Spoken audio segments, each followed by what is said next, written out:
So you want to talk about synchronicities, right?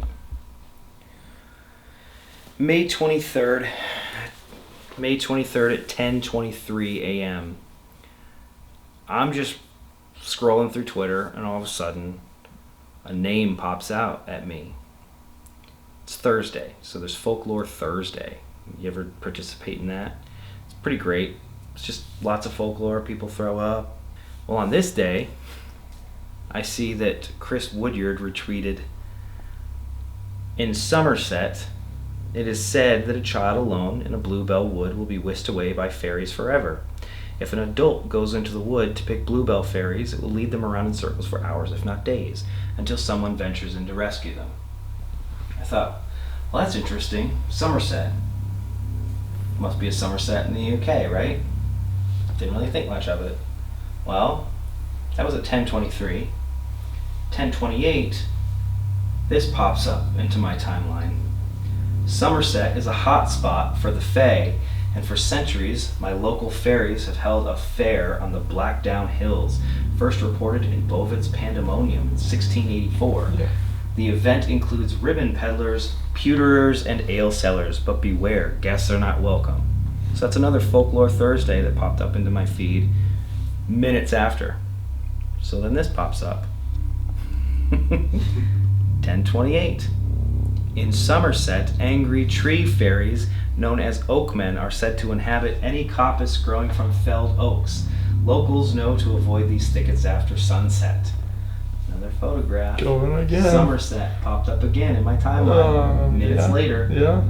So at this point, I went, okay, that's weird. I'm going to start looking at Somerset. So I went to the search function on Twitter and I typed in Somerset. The first thing that popped up is from last year. Anyone who lives in Somerset, I swear there's a UFO hovering above. I'm not messing. Okay, here's another one.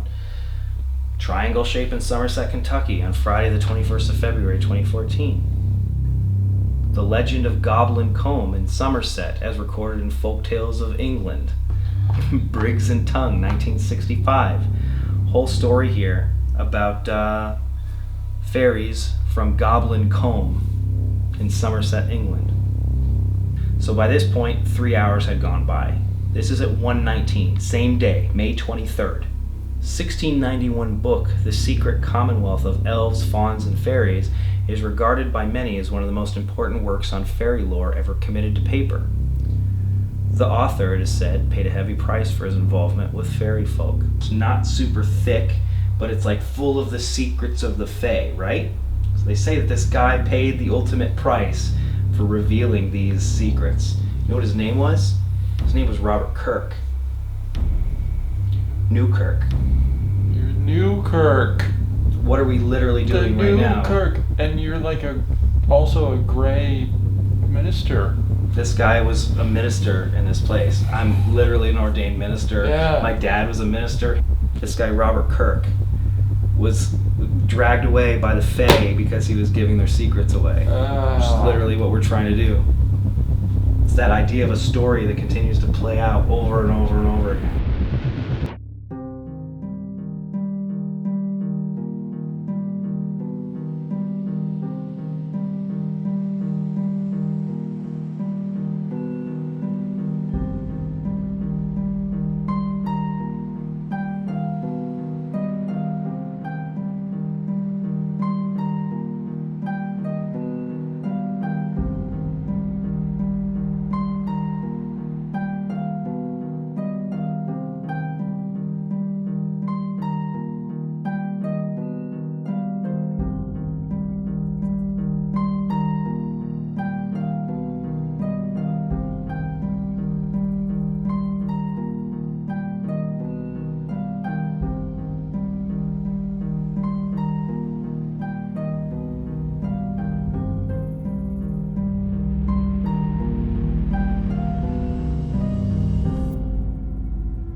At some point, you need to resign yourself to the fact that you may never know exactly what it is, But if you're very fortunate, you'll get the poetry of it.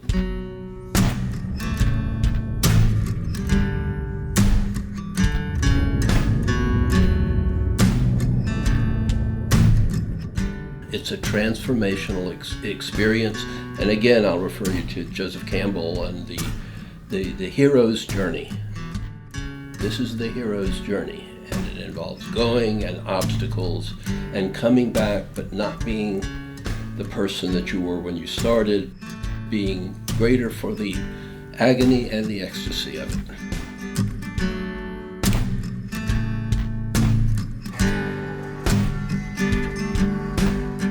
Hellier was a lot easier to compartmentalize when the first season was being prepped. Before the first season came out, I mean, it's obvious. There was a point of time where I kind of threw my hands up and I was like, I can't think about this right now. I was frustrated with it, so I wasn't dedicating a lot of time to it. And then after Hellier came out, it was just impossible. I don't really have a choice in the matter anymore. It just is kind of 100% Hellier all the time, and then we try and do the museum whenever we can, but Hellier's always somewhere hovering in the backs of our minds. The more I think about us doing an initiation ritual, the more I feel as if that's the right direction to be looking in. I think that there's so much happening that just seems to be perfectly situated in that space, and it's happening to each of us separately in our own individual ways and together as a group. It just feels as if we are a part of this massive initiation, and I don't know what we're being initiated into, but it feels as if it is a current that we're being pulled along through. A month after Hellier dropped, somebody sent me a copy of a book that I've been looking for years. Really strange timing on it. Super odd. It's like a holy grail book for Forteans and weirdos, something that's super rare. Not many copies exist. In fact, usually to read a copy, you have to go to a library. I think the nearest one here is like in Indianapolis. And you have to either rent it through like interlibrary loan for professors, or you have to read it there. Is it really old? It's like 70s, 80s. I think 80s, I want to say. It's called The Rebirth of Pan. He sent me a PDF copy. To buy a new copy, or to buy an old copy, literally they're like $500, $600. Even bootleg prints go for $150. So it's crazy that it's so hard to find. But because of that, it's one of the holy grail books for a lot of Forteans. Really interesting timing on receiving this thing. It was written by a guy named Jim Brandon. There's a lot of mystery around this guy because that's a pseudonym. Apparently he used to be a reporter. He lays out a case in this book that we're dealing with some sort of a grand spirit of the earth. He calls it Pan. Pan, obviously after the god Pan, but also because Pan means all. I read the entire thing in one sitting, and I'm just making note after note after note in this book because so much of it was so unbelievably relevant. What really drew me to it was this page. There's a three-toed footprint, another three-toed footprint that's actually one of the native mounds here in Ohio, and then these three-toed tracks that look like turkey prints. He says the mythical personality Orion was sometimes referred to as the cocksfoot or the foot-turning wanderer. One can only wonder at the relevance of the fact that one of the most persistent glyphs appearing on native rock art, anomalous inscribed objects, and even as centerpieces in the Great Mounds Complex in Newark, Ohio, is that of the three-toed bird track symbol. A ridiculously associative mind might even ponder a link with many three-toed Bigfoot tracks widely found from ancient rock to contemporary garden mud. I wondered what Wicca enthusiasts would have made of them, since this mark is the sign of witches' meeting places in European lore. The symbol also occurs in many other North American rock inscriptions. I can only conjecture that this symbol has some unknown significance to Pan. Immediately there's this three-toed link with the idea of Pan, and that's kind of what got me started looking at Pan. this symbol right here, that three-toed footprint symbol, this is the footprint that we didn't think was related. The one that was found just outside Hellier. Remember them talking about that in the cave? And that's in stone? Yeah. It's literally that. We can think back to the phone call we had with a guy in Jenkins who said that they had found a three-toed print in a cave. Now, there's a track, and I could put my 2 fingers down in the track. Yeah. Like a, I don't know if you would call it a turkey track or something. I could put my 2 fingers in that track, and my thumb would be back, sort of like a turkey track. When we saw photos of it, we wrote it off because it didn't look like the goblin prints we were looking for. It looked like a turkey track. And now here, all of a sudden, is this book laying out the significance of these tracks in these paranormal cases. This is when I really started to sit up and take notice. In fact, I actually texted Karl about this immediately because it was so strange. He goes into power names. He starts talking about the idea of power names and what those mean for Fortean cases and strange cases, paranormal phenomena, things like that. He says, I'm not talking here about such spooky tongue twisters as H.P. Lovecraft's Yog-Sothoth or Arthur Macken's Ishkatar, but of quite ordinary names like Bell, Beale, and variants. Crowley, Francis, Grafton, Grubb, McGee, Mason, McKinney, Montpelier, Parsons, and Pike. Particularly calls out Parsons and Pike as power names, 2 of the things that were intrinsically connected to Hellier. Oh, like Pike County. David M. Parsons. Which is so odd, right? So weird. Unbelievable. It keeps popping up over and over again. But we continue to see the name Parsons all over the place. And a list of maybe not even a dozen names here. Shelby, Vernon, Watson, Watt, Williams, Williamson. That was a big one. I haven't read a whole lot about power names until reading through this. He also talks about something he calls the Fayette Factor, where like the anything with the name Faye or any relation to fairy-like names tend to have some really strange stuff. Pike is the name only slightly less charged with strange significance than Fayette across our land. All right, one of the other interesting things that he starts going into is the fact that Sirius and Orion seem to play a role in all of these sightings. Sirius is the dog star, Orion is the hunter. Orion is where the bad aliens come from. Sirius is where the good aliens come from. Bad aliens, for some reason, in tons and tons of these reports in these cases, go after dogs. They take dogs, they show an outward hostility to canines. What is the thing that happens to David's dog? It's abducted.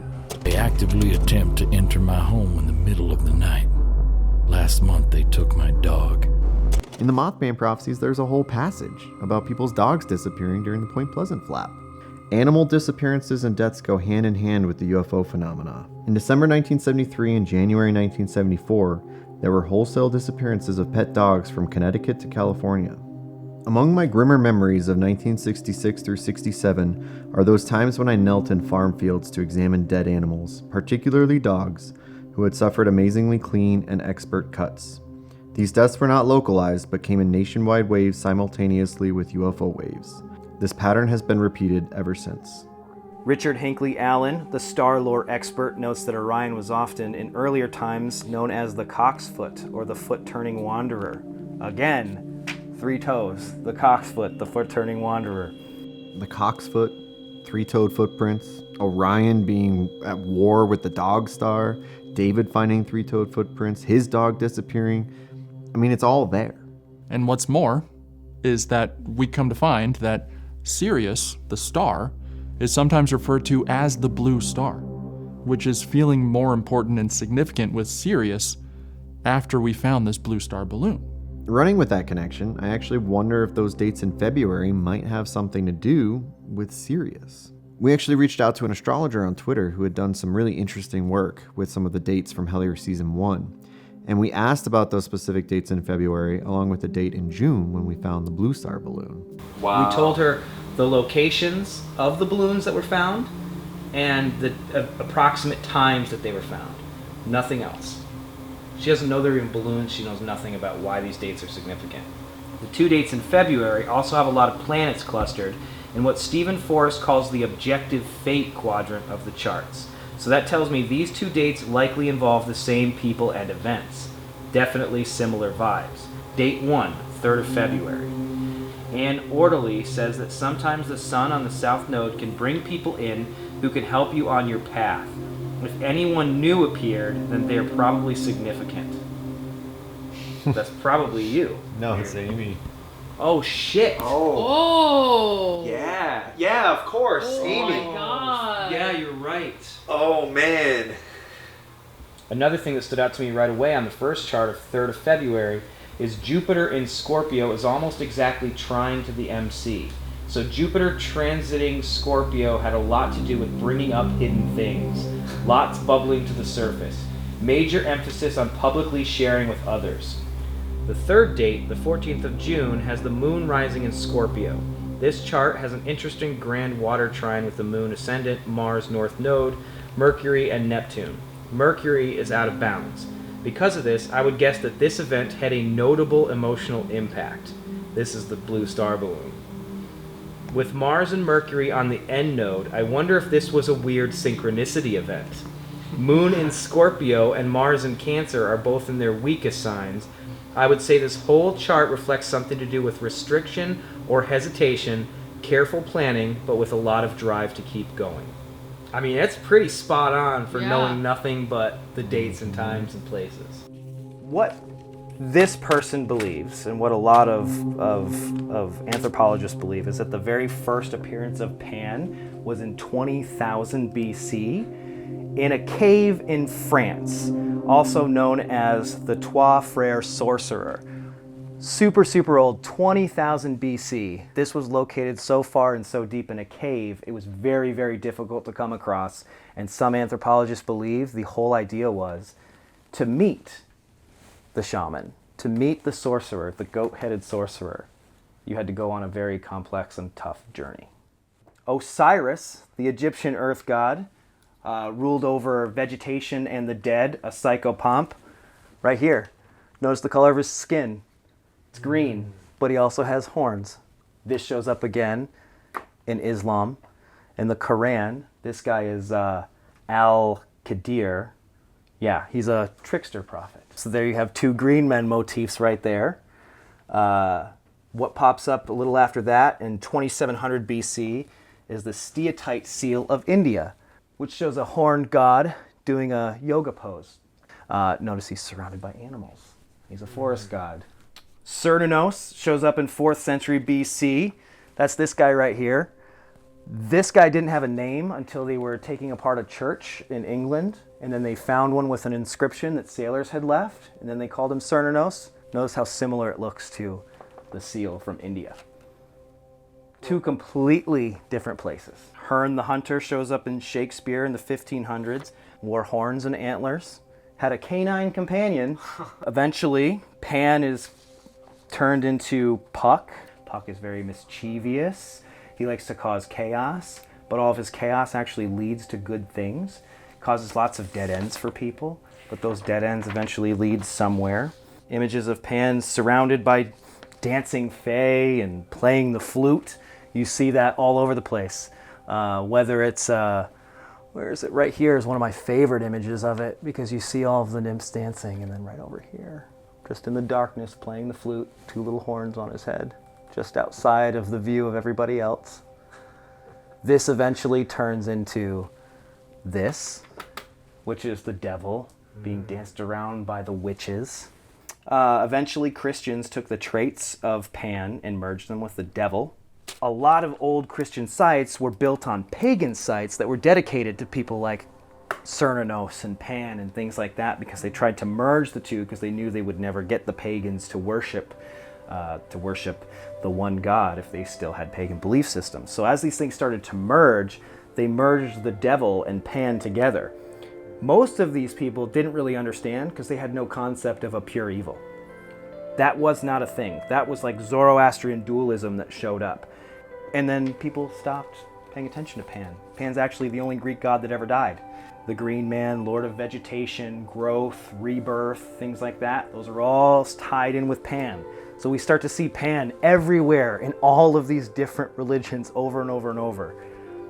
So basically what I'm laying out here is that there's an entity, we can call it Pan, we can call it whatever, the name changes, the mask changes all the time, but there is rarely as consistent an archetypal character that exists throughout history, has to do with being a trickster, shows up in ufology cases, shows up in paganism, shows up in Christianity, all of these different places as this horned entity, than Pan. It all really comes back to Pan. One of the things that he talks about here is about how Crowley, again, pops up. As his famous hymn to Pan suggests, Crowley was wont to invoke this god as the origin point of the supposed extra-human forces he sought to harness in his ritual workings.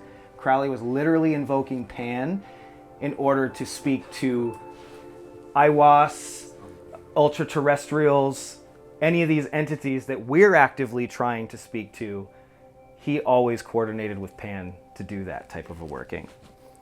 That, I think, is huge. I think it's like, this is the phenomena. This is the phenomena, or at least a universal name for the phenomena throughout the ages.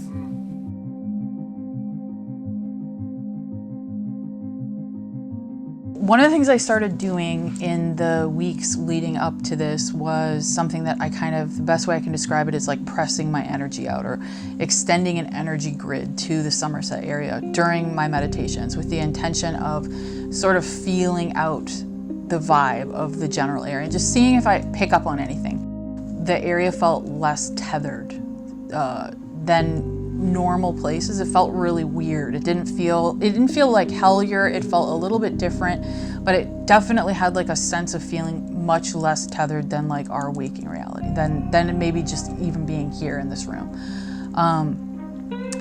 I felt a lot of really weird kind of elemental energy, like a lot of non-human, strange kind of landlocked, grounded elemental energy.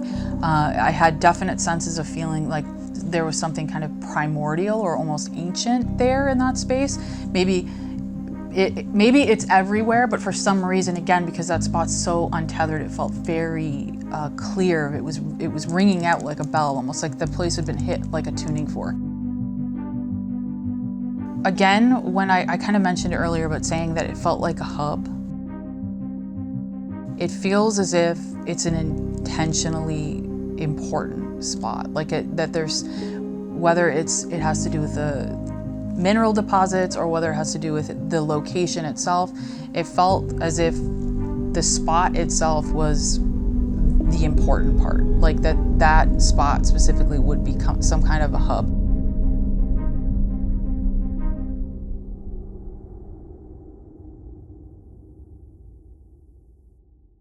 When I think that we can add a huge element of kind of magic to what we're going to be doing while we're there, or at least put a nice layer of magic over top of everything that we're doing, because why not experiment with it?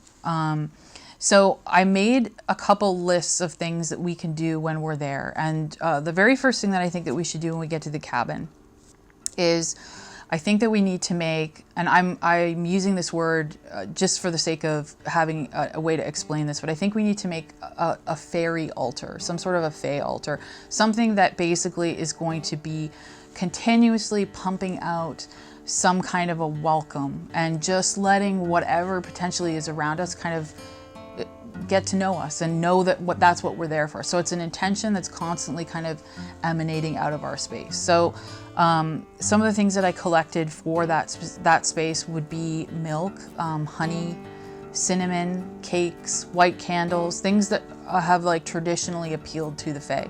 And so we're gonna just create some sort of an area that's dedicated to them, and every day each one of us is going to upkeep it.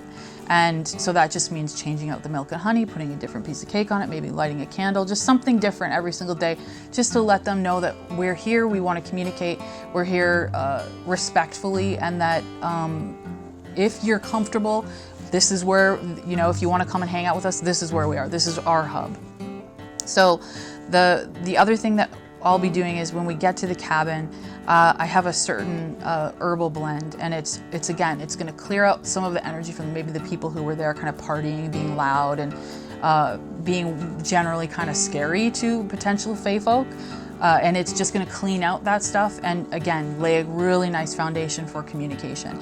And that's going to be mugwort, St. John's wort, rosemary, thyme. And they're all herbs that are traditionally linked to the fae, but also to peace and harmony, and just kind of letting, again, them know that that's what we're here for, to communicate and to make some sort of a connection with them.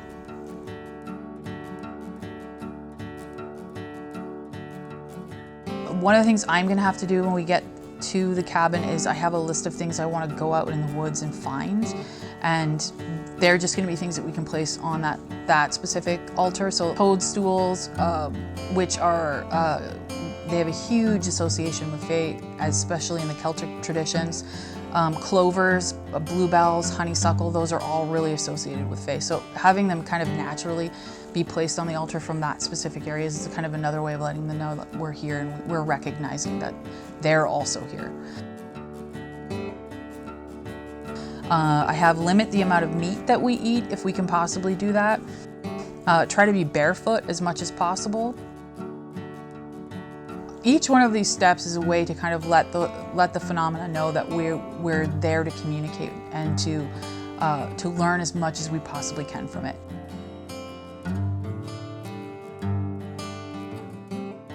The timing is kind of interesting. So we're coming up on Mabon, which is the second equinox, or it's the second harvest festival, basically. So traditionally, there were 3 festivals during this time of year. This is a second harvest festival. It's the autumn equinox, where the day and the night is equally, it's around the same amount of time. It's a solar festival, half in, half out, literally. It's a solar festival, a fire festival. It's a festival to pay respect to the impending dark because the winter is coming. It's a time of mystery, and it's a time of honoring aging gods, which I thought was really interesting. It's named after a Welsh god. It's a Celtic festival. But one of the things I thought was really interesting was during Mabon, the Druids actually worshiped the green man by offering the trees libations. So we have a really great recipe for something that we're going to make actually at the cabin, and it has to steep for 4 days, 4 nights, and then we're going to pour some of the libations in the trees around the cabin and maybe around the cave itself. But basically, as paying respect and homage to the green man.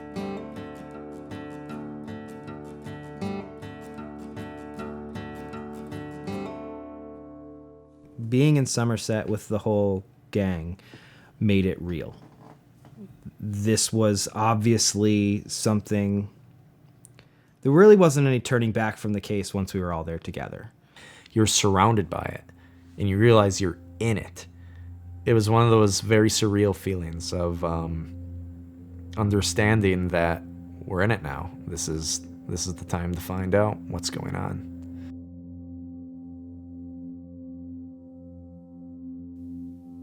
Somerset's a very weird town. It's where I grew up from middle school on.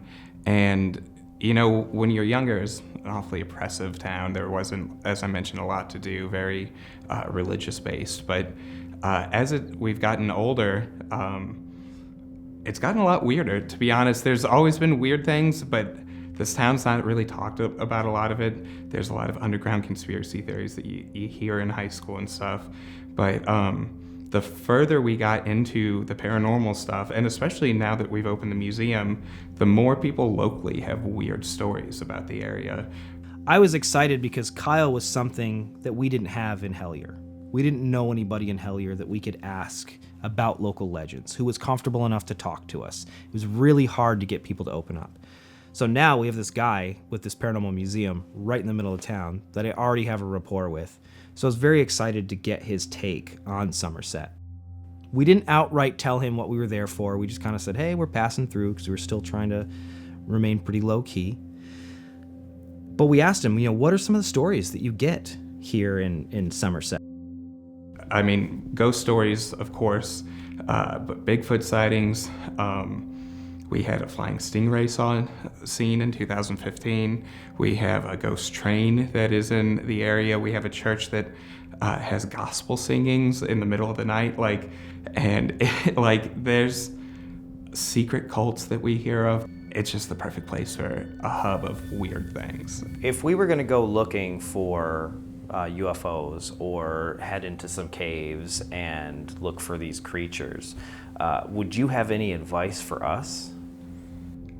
Be careful.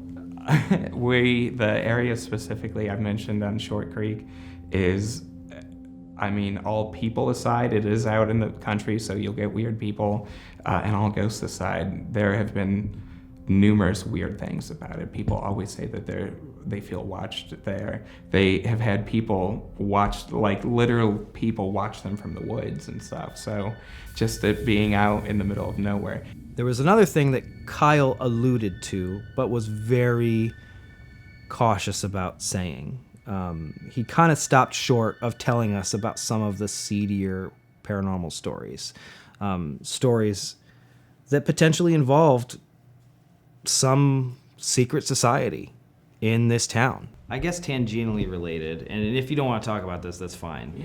Yeah. Are there stories of secret societies in this area? So we have some weird stories about rings of questionable activity in our area that date, as far as I know, date back to at least the 50s. Do you think that we would have any reason to be afraid of these rings of people if we go poking around? Absolutely. Yeah, I would definitely, even being here, I wouldn't dare mention these names on camera. I don't want to get involved. We're right now at a 25-year anniversary of some of the most gruesome murders that have ever happened in Somerset that are still unsolved. And we think that that's part of the same underground organization that has everything to do with what I was just talking about. Do you believe that they might have any connection to any of the paranormal stuff that goes on in Somerset? I think it's very possible. I heard a story from the Buckland Museum of Witchcraft that they think that Aleister Crowley might have been responsible for the first Loch Ness Monster sighting. So I think that anything can happen. So I think some of this stuff is just the manifestation of the weird energy that has been poured into our area for hundreds of years now. Do you think this stuff might be like a side effect or a symptom of the weirdness? I think symptom's a good word for it.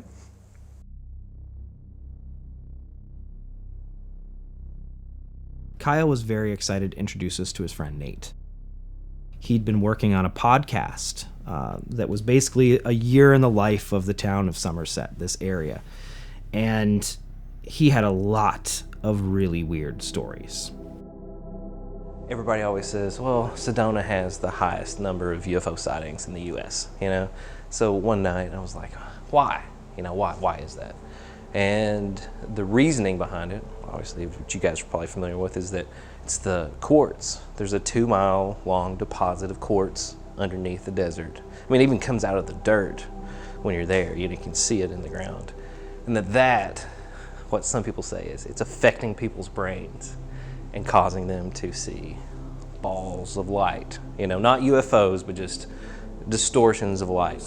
Right, hallucinations. Or the other option is that it's causing some type of electrical effect. I can actually check this out.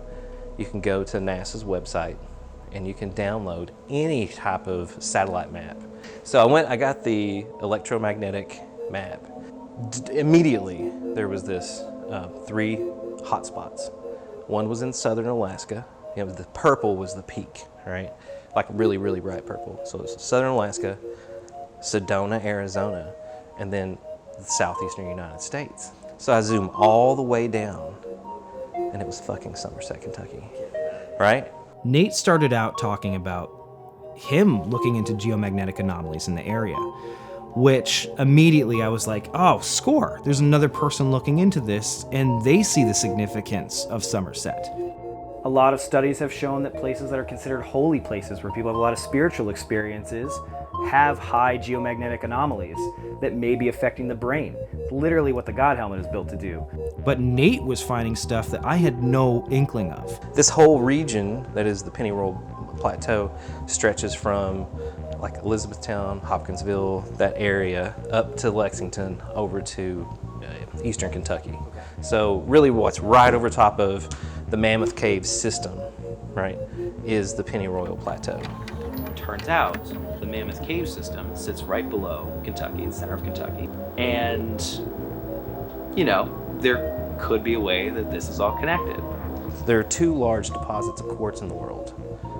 The largest deposit stretches underneath the Pennyroyal Plateau into southeastern Tennessee. If you have a piece of quartz and you hit it with a really powerful magnetic field, it creates this crazy distortion, electricity, energy, and it's called the piezoelectric effect, right? So this town is sitting squarely on top of a giant piece of quartz with the most powerful, piece of electromagnetic energy firing. It's like we're on the tip of a gun. Somerset sits right on top of this huge deposit of quartz. It's almost like an Indian burial ground in the paranormal, where it's like, oh, people think this exists here, but it doesn't necessarily exist in many of the places they claim. But it actually does in that town.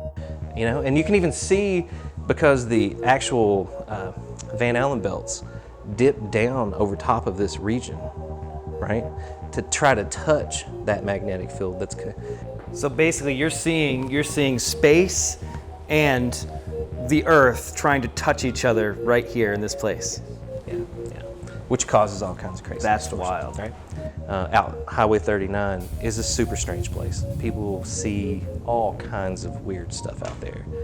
People literally have seen extra-dimensional interlopers. Like, people have seen things reported. Like, one of the reports was of a white, furry, 6-foot-tall man-sized thing with red eyes that came into existence crossing the road, stopped, and then passed through out of existence. There have been a lot of UFO sightings out there, a lot of cultist activity, that people, a lot of robed figures. Out Campground Road, there are all kinds of, and in 39, there are all kinds of sightings of people in robes, right? Over the years, Jake's mom, she said that the people in this neighborhood where they were out in the country would constantly see things like that. They'd think people were in their house. They'd find animals on the property that had been cut, drained of blood. My wife's brother lived in an apartment, and they would always tell me about seeing. They couldn't describe what they were, but in their mind, they were goblin-esque or like dwarf-like pass in and out of the apartment that would move things around. Later, when I was researching it, the 37th parallel, because once I found out about the electromagnetic shit, and then after I read the 37th parallel, I was like, well, how close are we to the 37th parallel, man, And then you look at it, and it slices straight through town, right? But it goes straight through where his apartment was. And it turns out in that house, there were twin girls from the 50s through the 70s that saw these beings of light and energy, which everyone with a Christian background termed angels. But these beings of energy would appear to them out of nowhere and reveal the future. And these girls, people would come to this house for these girls to tell them what was going to happen. And they knew all this strange stuff, right? It was 2 houses down from us. So in the house that we live in, when we had moved down here 3 years after we were here, my wife was coming out of the bathroom, middle of the day. She'd taken a shower. She was coming out of the bathroom, and we have a thermostat. It's a second floor bathroom. She had a thermostat on the wall, and she walks out, sees the thermostat. The thermostat slides across the wall like 3 feet, drops down 3 feet, and then bounces back into place with this shimmer. She freaks, screams for me. Not because she thought that she saw something paranormal, because she thought she was having a fucking aneurysm or that something had gone wrong with her brain, right? I rush up there, she tells me what she saw, she's freaking out. And obviously the wall is there, I mean, nothing happened, you know? And I wish that I'd taken note of like when this happened, like what time of year, you know? But I know it was like 3 years after we were here. So 2 or 3 years after that, she comes out of the bathroom, middle of the day. Same fucking thing happens, where it slides across the wall, down, bounces back with this, and slaps back into place. And I came home from work, and she was like, it happened again. This is the other aspect to take into account. Amy, my wife, worked when we lived in Lexington. She was a candy striper at Eastern State, right? And I've verified this from 2 other people that have worked at Eastern State. And while she was there, you know, the doctors would say, hey, you know, where are you from? And she'd say, you know, Somerset, Pulaski County. And immediately they were like, what the fuck is wrong with Pulaski County? What's in the water down there? Because 70% of the people in Eastern State, they take people that are crazy and have mental illness from the entire state. Like if you're in Louisville, if you're in Western Kentucky, if you're in Pikeville, you end up at Eastern State, right? 70% of the population in there are from this county. I don't like talking bad about Ashland, but we have an incredibly high rate of mentally ill people. The mental health is out of control in Ashland. This county has the highest or the largest mental health service per capita in the entire state. So then you've got to really start asking the question, is something affecting the people here? And then he started talking about the cult. This is not paranormal, sort of paranormal, kind of weird. This is the stuff that just be careful about. What do you use of this? Throughout the 80s, there was something called the Bluegrass Conspiracy. You guys probably heard of it. That, my theory is that culture, drug culture, and the cartels filtered out through other areas. So during this time period in the early 90s that we know of, you know, and I think it stretched before that, but definitely during that time period, there was or is a group operating. I don't know if it's a pedophile ring. There's a lot of people that reported that we've talked to that they had robes on. There was ritualism involved. The two main witnesses were Linda and Cody, and they were found out on the tree line, and both of their heads had been cut off. And Larry helps me work on that, works with Daniel and I on a lot of stuff. He is talking to him, and he's like, yeah, man, I'm dating this lady, and she said that she was dating this, she was in a relationship with this doctor here in town 3 years ago, and he was taking her to all these sex parties. And they were like dressing up in robes and fucking all these kids and fucking each other all eyes wide shut. And she said she did it for a few months, got weirded out when they were having sex with a lot of kids, and then broke up with them, right? So then she said that she tried to go to the cops, and her house was broken into 3 times. Then she never had any history of drug use or any crime. They raid her house and find meth. She had to fight the charges, right, to finally get out of it. And then she's crossing the fucking street right down here, and a fucking hit and run almost kills her. It's still fucking going on, man. The group still exists, even now. You're gonna lose your shit. One day, I get an email from a woman from Somerset who tells me she's seen these little creatures, and they were in the mine shafts in the caves, and she starts talking about running into people in robes who were doing crazy ass rituals out in the forests here in Somerset, and she thinks they have something to do. She thinks they worship the green men, the little green men. I don't know what that fucking means. We're trying to figure it out. Now that fucking chick is in jail. She got fucking picked up right after writing these emails to me. No fucking shit. Dude. She really sent you this? Dude, we have it all on fucking tape. It's all a part of the, it's insane. No shit, man. So I don't know what to make of any of this. Everything we have done in this entire case from the very get-go has been very much like seat of the pants. We are led where we're supposed to go to find what we're supposed to find. This is not what I want to find. Yeah, I don't know. I mean, I've been trying to figure out like what it is, because it feels like it's all connected. Something is affecting the people here, I think, in some weird way, and I don't know. I mean, I just, there are definitely distortions and some type of weird permeability of reality here. There is an anomalous nature to the very place we're standing right now. What if there is some cosmic trickster, and that it isn't, and that all of these things really are just that? And even the fucking cults and shit, all these people have just been duped. They think they're worshiping a fucking god, and this thing just thinks it's fucking hilarious, you know? Yeah. And it's not even a thing, you know? It could just be a consciousness, or what if reality's conscious, you know? I mean, yeah.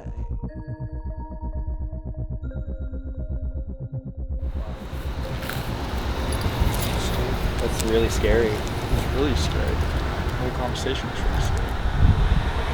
Parts of it, I should say. I'm into the high strangeness. I just want to leave. Connor's fucking done with Somerset, man. He's over it. When we got out of that meeting with Nate, I mean, we sat outside and Connor said, we should just leave right now. We should pack up and leave right now. I don't want anything to do with this. We should just go. And I understand him saying that. I was ready to leave and didn't think that we were necessarily going to find a monster, but it was more likely, it seemed at that time, that we might find a human monster.